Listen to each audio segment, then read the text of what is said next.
Ready start. महोदय, हमारे बीच आज पाकिस्तान के अध्यक्ष की उपस्थिति इस सुखद परिवर्तन का प्रमाण है। व्यक्तिगत असुविधा के बावजूद उन्होंने गणराज्य दिवस समारोह देखने के लिए हमारा निमंत्रण स्वीकार किया और वे यहाँ पधारे हैं। विदेशों के साथ महत्वपूर्ण संपर्क की दिशा में यह वर्ष चिरस्मरणीय रहेगा। इस वर्ष बाहर से कई एक सम्माननीय महानुभाव हमारे देश में आए। उनमें यूगोस्लाविया के राष्ट्रपति, चीनी लोक राज्य के प्रधानमंत्री, श्रीलंका के प्रधानमंत्री और इंडोनेशिया के प्रधानमंत्री का मैं विशेष उल्लेख करना चाहूँगा। इन महान नेताओं का स्वागत करना हमारा सौभाग्य था। रूस, चीन तथा अफ़गानिस्तान के सांस्कृतिक शिष्टमंडल भी इस वर्ष हमारे देश में आए।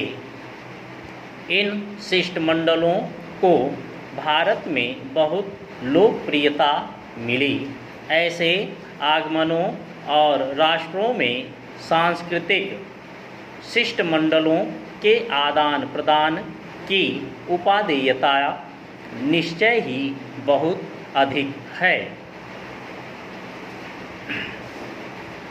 संयुक्त राष्ट्र संघ के आदर्शों में हमारी आस्था यथापूर्ण स्थिर है। फिर भी मेरे विचार से विभिन्न भूखंडों के राष्ट्रों द्वारा सामान्य समस्याओं पर विचार करने के लिए पारस्परिक विचार विमर्श उस महान विश्व संगठन के उद्देश्य अथवा आदर्शों के प्रतिकूल नहीं। एशिया और अफ्रीका के राष्ट्र इंडोनेशिया में अपना एक सम्मेलन कर रहे हैं, जिसमें वे निजी समस्याओं पर विचार करेंगे। मुझे बहुत प्रसन्नता है कि बोगोर सम्मेलन और प्रस्तावित जकार्ता सम्मेलन का आयोजन करने में भारत कुछ सहायता कर सका है।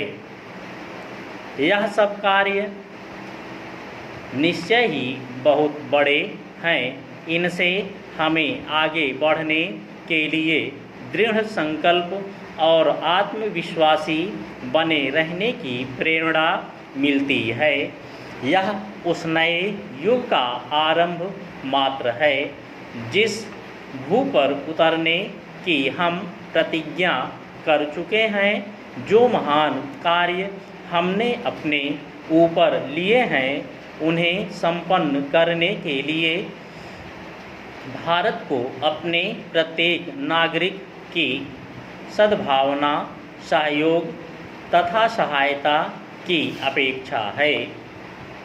यह अब प्रत्यक्ष होता जा रहा है कि लोगों में आशा तथा आत्मविश्वास की कमी नहीं और भारत के भविष्य में उन्हें पूर्ण विश्वास है। ये शुभ लक्षण हैं।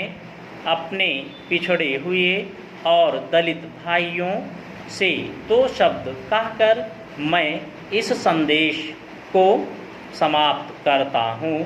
हम अपनी प्रतिज्ञाओं से मार्गदर्शन और उन उच्च आदर्शों से उत्प्रेरित हों जिनका सदियों से भारत ने आदर किया है और जिनका फिर से स्मरण कराने के लिए महात्मा गांधी ने इतना गंभीर प्रयत्न किया, जो भारत में सच्चा कल्याणकारी राज्य स्थापित करने के लिए कटिबद्ध हैं। ऐसा कल्याणकारी राज्य बनाएंगे जिसमें प्रत्येक नागरिक को न केवल समान अधिकार और समान अवसर मिलेगा, बल्कि वह अपने देश के प्रति कर्तव्य का भी स्वेच्छा से पालन करेगा। मेरी आज यह प्रार्थना है कि हमारा यह आदर्श ध्रुव तारे के समान हमारे पथ प्रदर्शन के लिए, हमें प्रेरणा देने के लिए सदा हमारे सामने रहे। मैंने यह प्रयत्न किया है कि संसद के इस सत्र में जो काम आपके सामने आएंगे उनमें से कुछ आपको बता दूं। मुझे आशा है कि आपका परिश्रम हमारे देश के कल्याण के लिए सफल होगा और भारत गणराज्य की यह नई संसद मैत्रीपूर्ण सहयोग का एक उदाहरण उपस्थित करेगी। स्टॉप।